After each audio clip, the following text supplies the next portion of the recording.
ঢাকা ১৪ আসনে ধানের শীষের ব্যাপক গণসংযোগ। রবিবার সকালে সাভারের কাউন্দিয়া ইউনিয়নের বিভিন্ন ওয়ার্ড, পাড়া ও মহল্লায় সাধারণ ভোটারদের কাছে ধানের শীষ প্রতীকে ভোট চেয়ে গণসংযোগ ও পথসভা করেন ঢাকা ১৪ আসনের বিএনপি মনোনীত প্রার্থী ইঞ্জিনিয়ার সানজিদা ইসলাম তুলি। এ সময় তিনি অত্র ইউনিয়নের দলীয় নেতাকর্মীদের নিয়ে গণসংযোগ ও পথসভা করেন ও সারাদিন প্রচারণায় ব্যস্ত সময় পার করেন।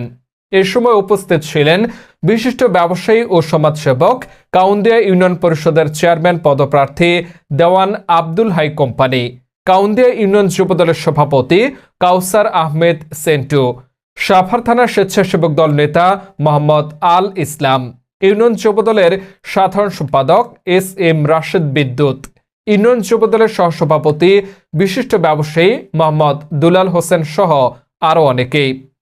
এ সময় গণমাধ্যম কর্মীদের সাথে আলাপকালে সানজিদা ইসলাম তুলি বলেন, ঢাকা ১৪ আসনের প্রতিটি গ্রাম, হাট, বাজার যেখানে যাচ্ছে জনগণের ব্যাপক সাড়া পাচ্ছে। এক কথায় বলতে গেলে ধানের শীষের পক্ষে গণজোয়ার সৃষ্টি হয়েছে।